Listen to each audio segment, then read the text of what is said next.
अभी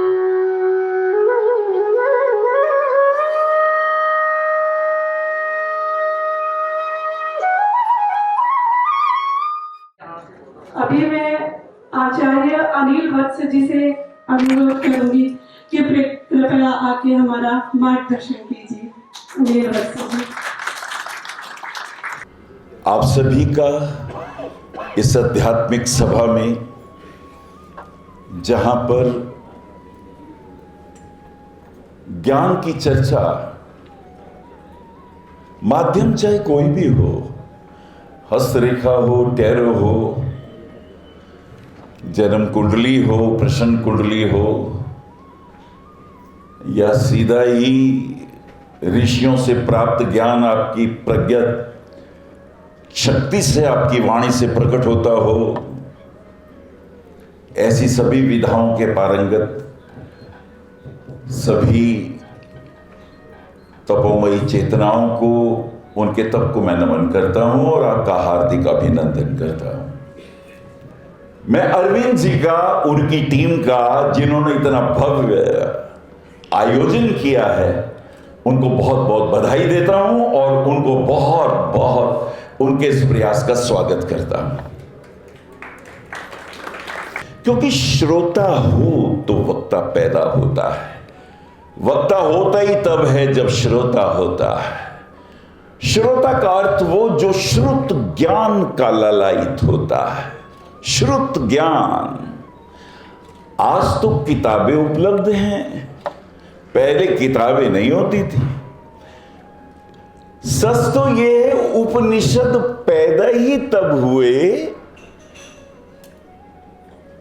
पता नहीं गुरुजी जंगल में कब कहां कोई सूत्र बोले, और वो जो शिष्य जो कान बन के उनकी सेवा करता था, उनके साथ रहता था, कब गुरुजी को खाना चाहिए खाने का इंतजाम करता था, कब गुरुजी को शयन करना है शयन का इंतजाम करता था, वो उनके पीछे छाया बन के चलता था।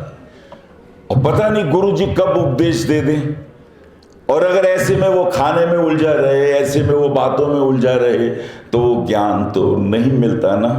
तो वो जो श्रुत ज्ञान था वो उपनिषद, उप मैंने पास, निषद मैंने बैठना, अपनी आंखों से, अपने कानों से गुरु के वचन को सुनना, और जो सुना गया उसको श्रुतियां कहा गया। क्या कहा गया? श्रुतियों को क्या अर्थ होता है? वेद। वेद लिखे नहीं गए, बोले गए हैं, और उनके शिष्यों ने सुने हैं और उन्होंने आगे सुनाए हैं। तो यहां तो शौनक ऋषि जी बोलते हैं, मैत्रेय जी सुनते हैं, सूत जी बोलते हैं, ये कथाएं चली। ये बहुत दिव्य ज्ञान है। और जब ज्योतिष की बात करें तो ये और भी अलौकिक हो जाता है। ज्योतिष में ये जरूरी नहीं है, ये फिर से सुने। ज्योतिष का अर्थ होता है ज्योति का ईश कहां है। सूरज की जो किरणें हैं, सूरज की जो ऊर्जा किरणें हैं, सूर्य पिता है, और यहां सब घूम रहे हैं। सूर्य भी घूम रहे हैं, सूर्य भी घूम रहे हैं, कोई रुका हुआ नहीं है।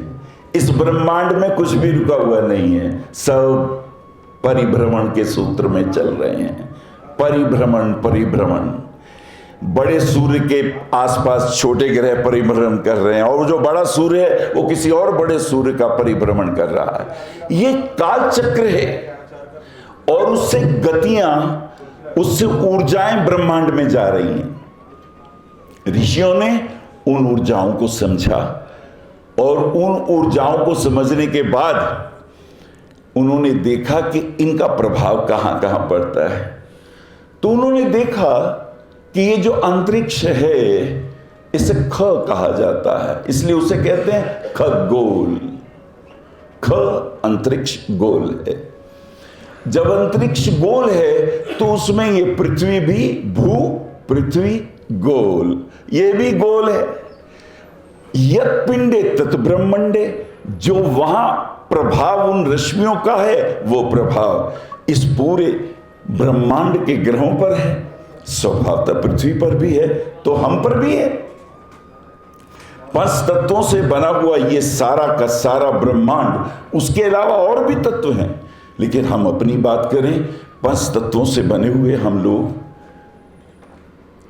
ऋषियों ने देखा किसी में जल तत्व ज्यादा है, किसी में अग्नि तत्व ज्यादा है, किसी में पृथ्वी तत्व का प्रभाव ज्यादा है, किसी में वायव्य तत्व का प्रभाव ज्यादा है। वैसी उसकी चिंतन शैली हो जाती है। अब अग्नि तत्व का प्रभाव ज्यादा है तो आप जानते हैं मेष राशि, सिंह राशि, धनु राशि आग्नेय है, अग्नि प्रधान है। इनके स्वभाव में आग्नेयता है, इनके स्वभाव में तत्क्षण बात को कह देने की क्षमता है और इनकी एक खूबी है, ये सार को गही रही और थोथा दे उड़ाए। आप अग्नि में जो भी डालेंगे तो जो कुछ भी व्यर्थ है वो भस्म हो जाएगा और जो कुछ भी श्रेष्ठ है वो धूम्र बन के अंतरिक्ष में चला जाएगा। हमारे पास जल तत्व की राशियां हैं, कर्क राशि, वृश्चिक राशि, मीन राशि। उसका स्वभाव बहना है, वो पृथ्वी के पास बहना उसका स्वभाव है। वो मित्रता करती है, एक दूसरे से जुड़ती है। पृथ्वी तत्व के साथ अगर जल तत्व की राशियों का मेल हो तो ये दोस्ती करती हैं, इनमें एक दोनों फलते फूलते हैं। अब अगर वृषभ राशि, कन्या राशि और मकर राशि का कर्क राशि, वृश्चिक राशि और मीन राशि से दोस्ती हो जाए तो बड़ी अच्छी निभेगी, क्योंकि जल जो है वो पृथ्वी को उपजाऊ बनाता है और जब जल पृथ्वी को उपजाऊ बनाता है तो पृथ्वी फिर कोई भी बीज, कोई भी संस्कार डाला जाए उसका सृजन करके बड़ा वृक्ष बना देता है और वृक्ष में फिर फल भी लगते हैं, फिर फूल भी आते हैं। स्वभाव है ये, राशियों के स्वभाव है। अब वायव्य राशियों का अग्नि तत्व से बहुत अच्छा मेल है। अब जो मिथुन राशि है, तुला राशि है और कुंभ राशि है, इसका स्वभावतः ही मेष राशि, सिंह राशि और धनु राशि से मैत्री है, क्योंकि अगर वायु नहीं होगी अग्नि प्रदीप्त नहीं हो सकती। अगर अग्नि में ऑक्सीजन हटा लिया जाए अग्नि बुझ जाएगी। वायु उसको प्रदीप्त होने में, आगे बढ़ाने में सहायक होती है। ये मूल तत्व का ज्ञान अगर हम ध्यान रखेंगे तो पार्टनरशिप करते वक्त, नौकर घर में रखते वक्त आप ये देखिए आपके तत्व के साथ क्या उसकी राशि का मेल है। मोटा मोटा तो ये देखिए, ये बहुत बारीक स्थिति है।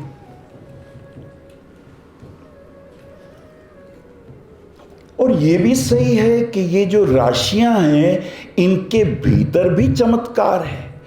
13.20 डिग्री के देर आर 27 डिवीजन। पराशर ऋषि ने 360 डिग्री के अंदर 27 नक्षत्रों के डिवीजन हमें दिए और उन्होंने हमें बताया कि बेशक तुम्हारी मेष राशि है, लेकिन और बारीकी से देखो, इसमें अश्विनी, भरणी और कृतिका नक्षत्र का भी प्रभाव है। अश्विनी नक्षत्र ये आग्नेयता वाला है, भरणी नक्षत्र ये पृथ्वी तत्व वाला है और कृतिका नक्षत्र ये फिर आग्नेय तत्व है। तो अश्विनी के और भरणी के और कृतिका के यानी केतु, शुक्र और सूर्य। अब चमत्कार देखिए, मेष राशि की जब बात करें तो केतु को ध्यान में रखिए, तो शुक्र को ध्यान में रखिए, तो सूर्य को ध्यान रखिए। इन 3 राशियों का, इन 3 नक्षत्रों के अधिपतियों की पूंजी है मेष राशि में।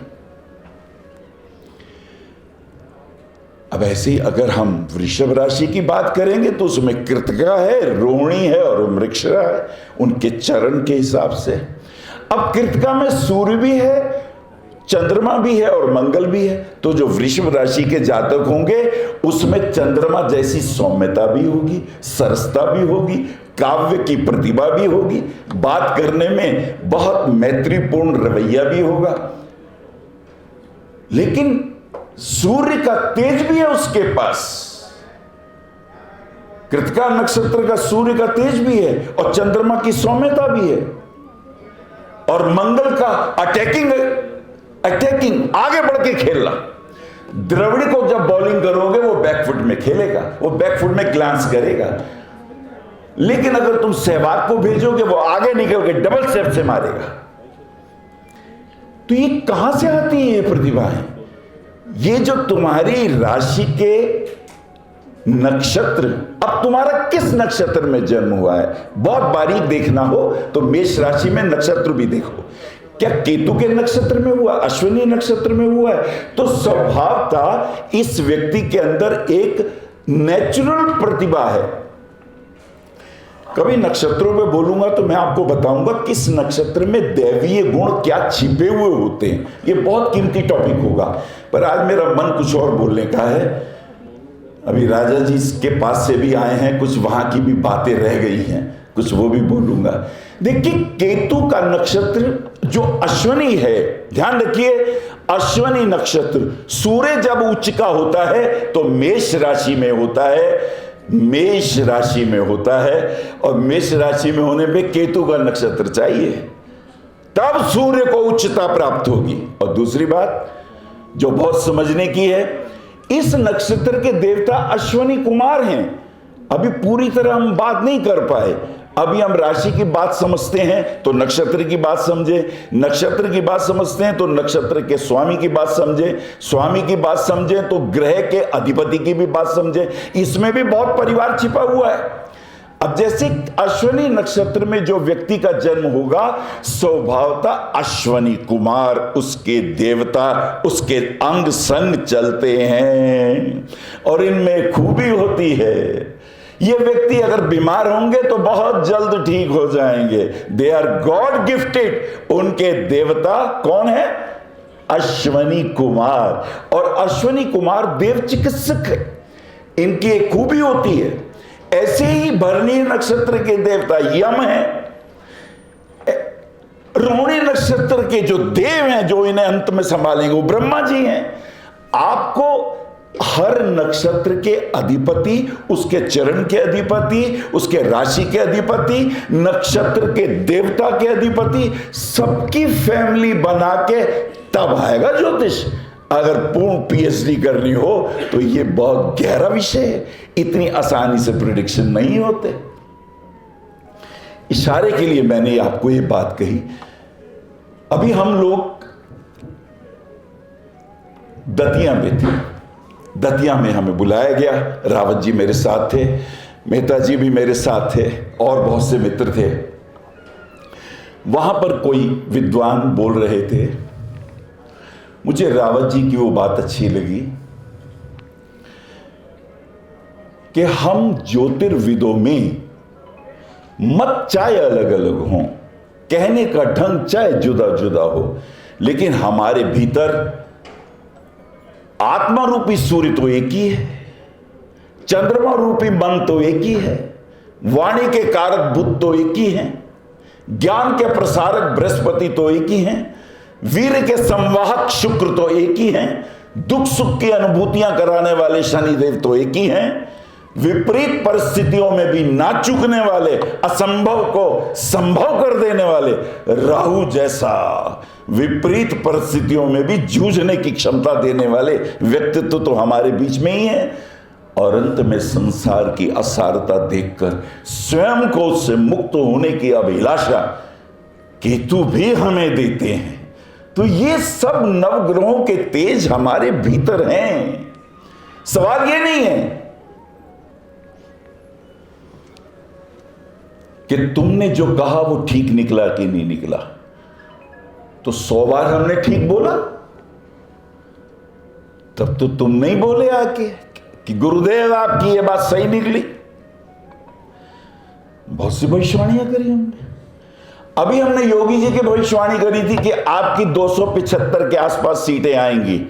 अब यकीन नहीं मानेंगे, मेरे पास 200-250 लोगों की प्रतिक्रियाएं जो आई हैं, उसमें उन्होंने जी भर के गालियां दी। यू आर ए पेड, तुम्हें तो दलाली मिल गई है, तुम तो ज्योतिष आके मुझसे सीखो। अरे तुझे क्या ज्योतिष आएगा, मैंने किसी को उत्तर नहीं दिया, क्योंकि ये वो लोग बोल रहे हैं जिनके हित के ऊपर चोट पड़ रही है। जिनके हित के ऊपर चोट पड़ती है वही ज्यादा बोलते हैं। हमने किसी को कुछ नहीं बोला। एक बोले अगर आपकी बात सही निकली तो मैं आपके चरण धो के पीऊंगा। मैं आज तक इंतजार कर रहा हूं उन महाराज जी का, कोई नहीं आया मेरे पास। 2013 में मैंने भविष्यवाणी करी थी राइटिंग में। आज पेपर था, पूना में मैं था। पूना के व्यवस्थापक ने मुझसे कहा गुरुदेव कुछ भविष्यवाणी करें, तो मैंने कहा मोदी सरकार आ रही है, राइटिंग में है, ऑन रिकॉर्ड है ये बात। तो वहां कई लोगों ने कहा ये कैसे हो सकता है, तुम्हें क्या लगता है मुसलमान उसको वोट दे देंगे, तुम्हें क्या लगता है ये सारा फलसफा चेंज हो जाएगा। मोदी आ गए। तो इसका प्रश्न ये नहीं कि जो मैंने कहा तो मैं बहुत बड़ा हो गया ना। ये हमारे ऋषि मुनियों के, पराशर ऋषि के जो सिद्धांत हैं, जैमिनी ऋषि के जो सिद्धांत हैं, जो उन्होंने अनुभव किए, उसके आधार पे हमने भविष्यवाणी करी। और भविष्यवाणी सही हो जाए तो बहुत अच्छी बात है, ना हो जाए तो घबराने की जरूरत नहीं है आपको। बहुत से वकील कहते हैं 100% केस जीतोगे, मैं हूं ना। हार जाता है केस तो क्या वकालत बेकार हो गई? क्या ये आपका संविधान बेकार हो गया? डॉक्टर कहते हैं 100% मैं तुम्हें ठीक कर दूंगा, मरीज तो विदाई हो जाता है जय श्री राम करके। तो क्या मेडिसिन गलत हो गई? ऐसा नहीं होता। हर व्यक्ति का अपना अनुभव होता है और हर अनुभव उसे सिखाता है, हर अनुभव उसे जीने की प्रेरणा देता है। और भी एक बात है, मीडिया का एक बड़ा सुंदर गुण है, वो इंतजार करता है उसकी टीआरपी कैसे बढ़ेगी। जब आप वो भविष्यवाणी करते हैं जो सही हो गई, वो तो वो दिखाता नहीं, और जितना पार्ट वो दिखाता है वो भी उतना ही दिखाता है काट छांट के, वो पूरा नहीं दिखाता। अगर पूरा दिखा दे तो उसे टीआरपी कैसे मिले? उसमें यह भी बोला गया था कि विराट कोहली 50 से ज्यादा रन बनाएंगे, उनके कवर ड्राइव देखने को मिलेंगे, स्क्वायर ड्राइव देखने को मिलेंगे, वगैरह वगैरह। प्रश्न ये नहीं उन्होंने 50 बनाए कि नहीं बनाए। यह भी कहा गया था कि हरदीप पांड्या जो है बहुत अच्छी इनिंग खेलेंगे, उन्होंने खेला। सूर्य कुमार के बारे में बोला गया था बैकफुट में जाके स्कूप शॉट खेलेंगे, पीछे से शॉट। 16 रन की 17 रन की इनिंग थी, लेकिन शॉट उसने वो खेला था। तो भैया तुमने तो हमें डेट ऑफ बर्थ भी नहीं दी थी, तुमने तो हमें, और डेट ऑफ बर्थ भी अलग अलग। गणेश जी कहे अरे नहीं भैया ये है, भाभी जी भी पास बैठे थे, बोले ना ना ये है, और मेरे पड़ोस में और भी बैठे थे, बोले नहीं असली तो ये वाली है। जब आप अपना date of birth, time of birth, place of birth नहीं देते तो बड़ी मुश्किल स्थिति हो जाती है। और ऐसी स्थिति में कभी कभी हम क्यों चाहेंगे हमारा भारतवर्ष हारे, हम उसका मनोबल 24 घंटे पहले क्यों गिरने दें? मैं चाहे गलत हो जाऊं, मेरा देश का मनोबल नहीं गिरना चाहिए, मेरे देश का भविष्य हमेशा श्रेष्ठ होना चाहिए, मुझे इसकी फिक्र नहीं है। पर पूरी बात तो वो भी नहीं दिखाते ना, जो पूरी बातें बोली गई। लेकिन आपको इससे घबराना नहीं है, आपके पीछे अनुभव है। आपने अगर 99 भविष्यवाणियां सही करी हैं तो उसका बल है आपके पास ऋषि पराशर का बल है। मैं अब अपने एक मेन विषय पे आता हूं। मेन विषय मेरा रहेगा क्या? ग्रहों के, पाप ग्रहों के उपचार के लिए रत्न धारण करना या रुद्राक्ष धारण करना आवश्यक है, और क्या इससे लाभ होता है? क्योंकि पिछली बार, अभी जब कल हम गए थे तो वहां एक विद्वान कोई गौतम जी थे, उन्होंने कहा ये स्त्रियों के हाथ में कलावा बांध देते हैं, क्या मजाक बना रखा है। फिर वो बोले अरे वास्तु उससे कुछ नहीं होता, अगर मन अच्छा है, भीतर का मन अच्छा है तो बाहर का वास्तु भी अच्छा हो जाता है। और ये रत्नों का तो ठेकेदारी इतनी बड़ी हो गई है, ये तो बहुत लूटते हैं जोशी, ये तो लोगों को रत्न बना के बहुत मोटा कमा रहे हैं। जाने क्या क्या बोले, और भी बहुत कुछ बोले।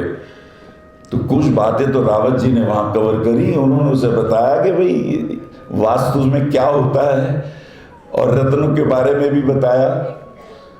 उसी विषय के ऊपर अगर आपकी इजाजत हो तो मैं रत्नों से कैसे उपचार होते हैं और रुद्राक्ष से कैसे होते हैं मैं कुछ बोलना चाहूंगा। अगर आपकी इजाजत हो तो मैं बोलूंगा।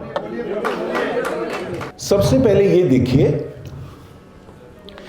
कि रत्न धारण किन परिस्थितियों में होता है, यह बहुत महत्वपूर्ण है। कभी कभी जाने अनजाने हम अच्छा कर रहे होते हैं पर दूसरे का नुकसान हो जाता है। सबसे पहले ये देखिए कि जन्म पत्री खोलते ही आपके पास मेष लगन से लेकर मीन लगन तक 12 चार्ट आपके सामने आएंगे। तो आप पहला काम तो ये देखिए, सबसे पहले ये देखिए क्या छठे भाव, 8वें भाव और 12वें भाव, इसे त्रिक भाव कहते हैं। त्रिक भावों के स्वामी की दशा अंतरदशा हो तो रतन नहीं पहनाते। पहला सूत्र याद कर लीजिए, आसान रहेगा, सूत्र के हिसाब से आसान रहेगा। इसे कहते हैं त्रिक भाव। और अगर इनकी दशा चल रही हो और आपके सामने क्लाइंट आ गया, वो तो परेशान है, तो कह रहे गुरुजी मैं बहुत दुखी हो गया, छठा भाव मेरा जागृत है, इसकी दशा चल रही है, मुझे तो रोग हो रहे हैं, मुझे तो शत्रु तंग कर रहे हैं, मेरे पे तो कर्जा चढ़ गया है, गुरुजी कोर्ट कचहरी हो गई है, क्या करूं? रतन तो देना है, रतन तो देना है। अभी मैं बताऊंगा रतन क्या वाकई काम करते हैं, पर रतन देना है तो कौन सा रतन देंगे? छठे भाव को कैसे निरस्त किया जाए? यदि लग्नेश को बलवान कर दिया जाए, क्योंकि यह कष्ट किसे हो रहा है? लग्नेश को। तो लग्नेश का जो रत्न होगा, पहला काम वो पहना दो, सबसे पहला काम वो पहना दो।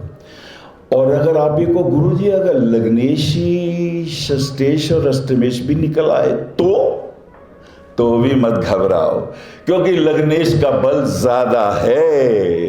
लग्नेश तुम हो, मुझे तुम्हारी तो रक्षा करनी ही पड़ेगी, तो मुझे लग्नेश का रत्न पहनाना है।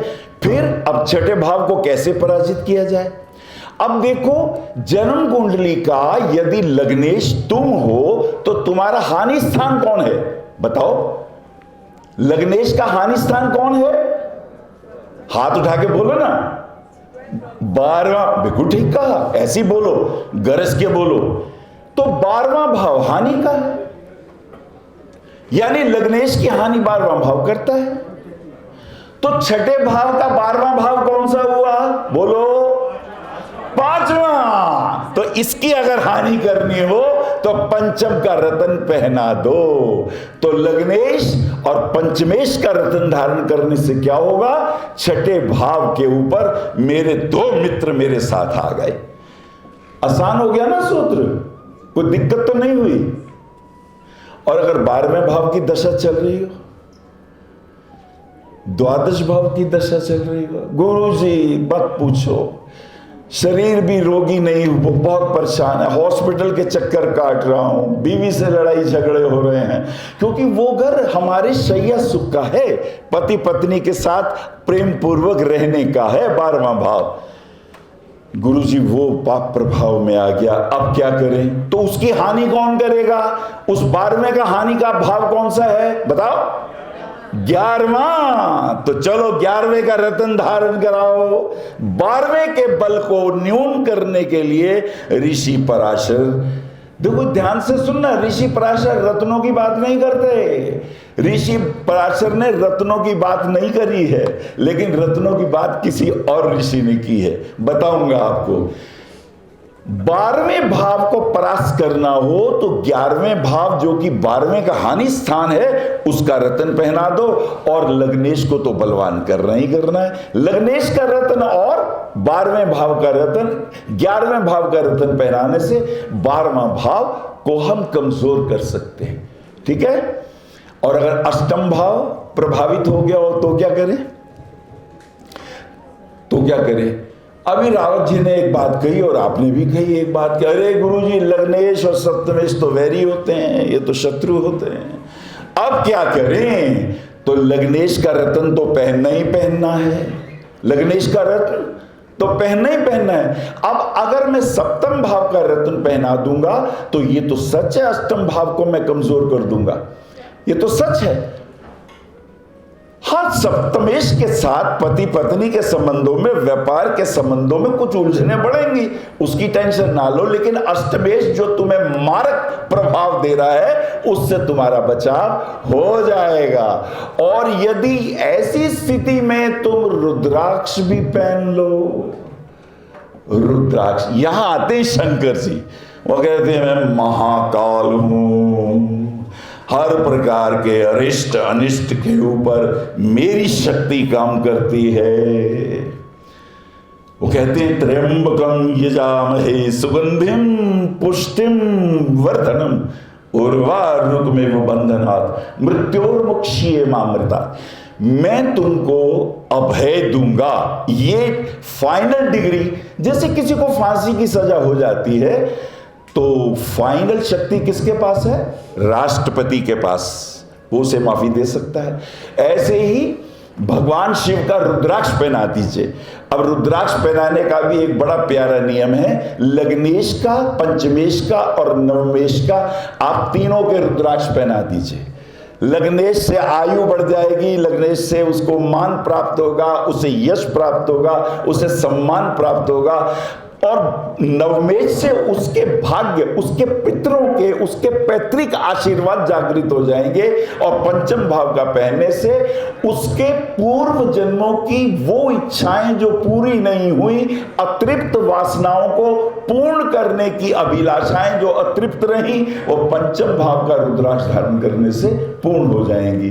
और ये तीनों के रुद्राक्ष पहन लेने से आपको गुरुजी तीनों के अगर कोई एक ही पहन ले तो लग्नेश, पंचमेश और नवमेश के नंबर जोड़ लो, 1 5 9। देखो आपका लगन क्या है, मेष लगन है तो 1 5 9 15 मुखी रुद्राक्ष पहना दो।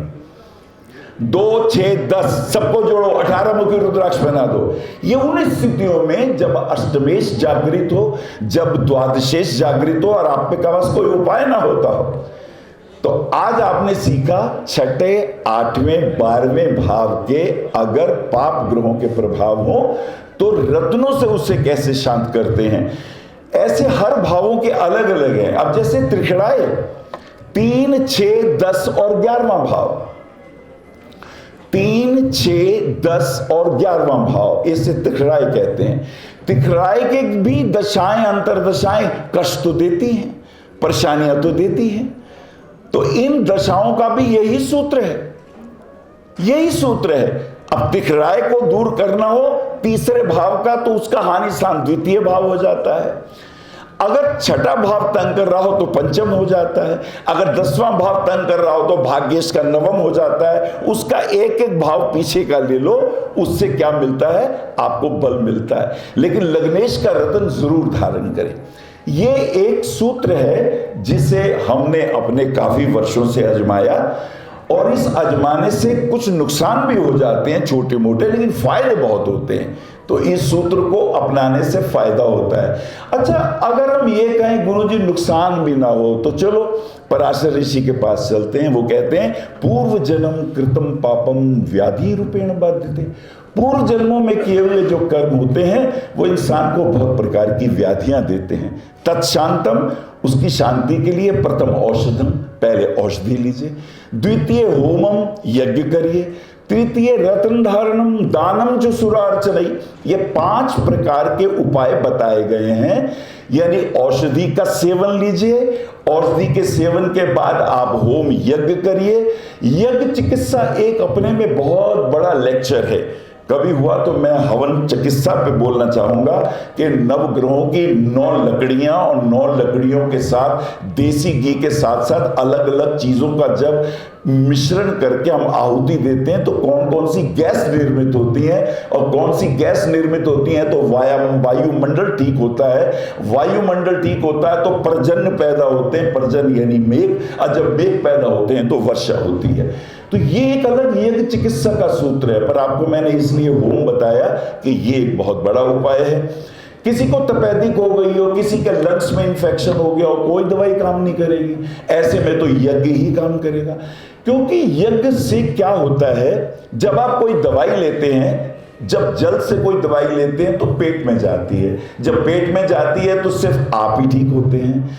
वही औषधि अगर भूमि में डाल दी जाए, भूमि का स्पर्श कराया जाए और जल तक, तो पेड़ बन जाता है, बहुत से फल पौधे पैदा हो जाते हैं। पर वही दवाई यदि अग्नि का स्पर्श करा दे, किसी के जेब में सिगरेट हो तो किसी को पता नहीं चलेगा, लेकिन जैसी अग्नि का स्पर्श करेगा, वायुमंडल में वो धूम्र पहुंच के सबको खांसी करा देगा। ऐसे ही फेफड़ों के अंदर जो हमारे छोटे छोटे छिद्र हैं, उन्हें जागृत करने के लिए आयुर्वेद के आचार्य ये कहते हैं यज्ञ चिकित्सा कीजिए। यज्ञ के माध्यम से वो खास प्रकार की लकड़ी है, वो खास प्रकार की लकड़ी 9 ग्रहों से संबंधित है। उसमें कपित है, उसमें खैर की लकड़ी है, उसके अंदर पीपल है, उसके अंदर बट वृक्ष की लकड़ी है, उसमें बहुत 7 ग्रहों की लकड़ियां हैं, 9 ग्रहों की लकड़ियां हैं। उनका एक ही काम है कि आपके शरीर के भीतर पहुंच के आपके उन कोषों को खोल दे। अच्छा, दान का अपना महत्व है। आपके शरीर से जब अपने हाथ से किसी को दान देते हैं थ्रू नेल्स, नेल से ही एनर्जी भीतर आती है। हमारे यहां शास्त्रों में हाथ मिलाने का विधान नहीं है। जब हम हाथ मिलाते हैं तो मेरी ऊर्जा नाखूनों से दूसरों में जाती है और दूसरों की ऊर्जा मेरे में आ जाती है। अब दूसरा व्यक्ति मान लीजिए घर से लड़के आया है और मुझे मिल गया और उनका hello sir, how are you, उसके जो भाव होंगे जो वो घर में करके आया है वो ट्रांसफर हो सकते हैं आपके भीतर।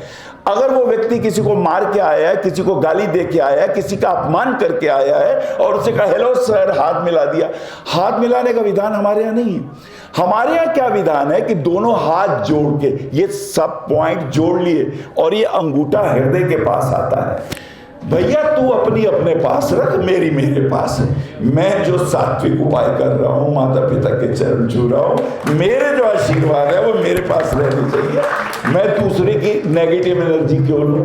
आजकल आप बहुत लोगों की एनर्जी लेने लग गए, बेकार की एनर्जी लेने लग गए, नास्तिक विचारों की एनर्जी लेने लग गए, क्योंकि पाठशालाएं रही नहीं, गुरुकुल में हम पढ़े नहीं, संस्कार हमें मिले नहीं। अब देखिए ना, वो वहां बोलने लग गए पंडित जी, अरे कलावा बांधने से क्या होता है, अरे ये रत्न धारण करने से क्या होता है। और वो मुझसे बोले रत्नों का कोई वैज्ञानिक कोई प्रभाव है, कोई वेद मंत्र है। मैंने कहा महाराज अगर मैं वेद मंत्र सुनाऊंगा तो क्या करोगे? बोले मैं आपकी टांगों के नीचे से निकल जाऊंगा। मैं कहा तो उससे मुझे क्या फायदा होगा? अरे भाई या तो तू कुछ छोड़, कोई 1-2 लाख रुपए छोड़, कुछ कमा भी तो सही। वेद मंत्र रत्न की एक वास्तविकता है। उसके लिए ऋग्वेद के प्रथम मंडल का प्रथम सूक्त का पहला मंत्र जो रत्न के ऊपर बात आती है, ओम अग्निमीले पुरोहितम यज्ञस्य देवम ऋत्वजम होतारम रत्न धातमम। रत्नों को धारण करने वाले अग्निदेव जो हमारे पुरोहित हैं, जो हमारे हर प्रकार के अरिष्ट अनिष्टों से हमें बचाते हैं, उसको मैं प्रणाम करता हूं। यहां से शुरू होता है ऋग्वेद का प्रथम मंडल का प्रथम सूक्त। अच्छा एक बात बताओ, मैं मिलने गया ब्रह्मा जी से, मैं कह हेलो ब्रह्मा जी क्या हाल है आपके? ब्रह्मा जी आए, मैंने देखा, अभी कहा आपके गले में क्या है? बोले ये चिंतामणि है। मैं कहा आप भी मणि धारण करते हैं, आपके गले में चिंतामणि? बोले हाँ। तुम्हें नहीं पता ये क्यों पहनते हैं? बोले क्यों? बोले मैं ब्रह्म हूं। बोले अच्छा, और मैंने कहा प्रभु मैं? बोले तू भी ब्रह्म है, मैं ज्ञान को उपलब्ध हो गया हूं, तुझे अभी होना है। तो ये जो चिंतामणि है, ये जो मन है, मन को नेगेटिव विचारों से बचाने के लिए ये मणियां काम करती हैं, तो उसे चिंतामणि कहते हैं। वो ब्रह्मा जी पहनते हैं। विष्णु जी से मिलने गए, मैंने कहा प्रभु आप? बोले हाँ मैंने भी पहन रखी है। मैंने कहा आपने क्या पहना है? बोले मैंने कौस्तुभ मणि पहन रखी है। भगवान विष्णु के गले में कौस्तुभ मणि है। बोले ये क्या करती है? बोले सर्व विष हर, सर्व रोग हर। बोले अच्छा। बोले इसका तो ध्यान करने से ही रोग दूर हो जाते हैं। और विष्णु भगवान जी ने एक मंत्र बोल दिया, क्या?